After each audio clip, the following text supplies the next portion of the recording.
गांव के बाहर एक पुरानी हवेली थी जिसे लोग शापित हवेली कहते थे। कहते हैं वहां रात के समय अजीब अजीब आवाजें आती थी, कभी किसी के रोने की, कभी हंसने की। गांव के बड़े बूढ़े बताते थे कि 100 साल पहले वहां एक औरत को जिंदा जला दिया गया था और तब से उसकी आत्मा वहां भटक रही है। एक दिन 3 दोस्त प्रवीण, सुरेश और मोहित हिम्मत करके हवेली में जाने का फैसला करते हैं। वे कैमरा और टॉर्च लेकर रात के 12 बजे हवेली में दाखिल होते हैं। अंदर घना अंधेरा था और दीवारों पर मकड़ियों के जाले लगे थे।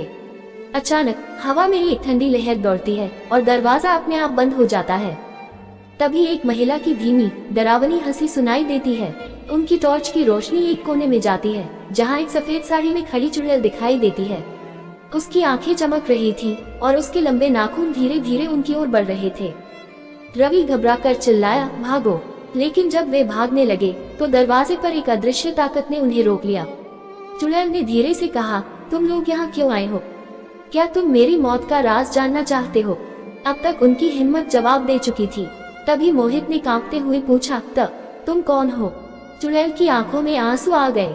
मेरा नाम रुक्मिणी था। मुझे यहाँ के जमींदार ने जलाकर मार दिया था क्योंकि मैं उसकी काली करतूतों का राज जानती थी। तब से मैं यहाँ न्याय के इंतजार में हूँ। तभी हवेली की दीवारों पर खून से लिखे अक्षर उभरने लगे, सच बाहर लाओ। डर के मारे तीनों दोस्तों ने अगले दिन गांव में जाकर पुरानी किताबें खंगालनी शुरू की। उन्हें पुराने दस्तावेजों में जमींदार के अपराधों का जिक्र मिला जिसे उन्होंने पुलिस तक पहुंचाया। जिस दिन यह खबर अखबारों में छपी उसी रात हवेली से किसी औरत की धीमी हंसी सुनाई दी, लेकिन इस बार वह दर्द से भरी नहीं थी बल्कि संतोष से भरी थी। अगले दिन जब लोग हवेली गए तो वह बिल्कुल खाली थी। वो शापित जगह अब शांत हो चुकी थी।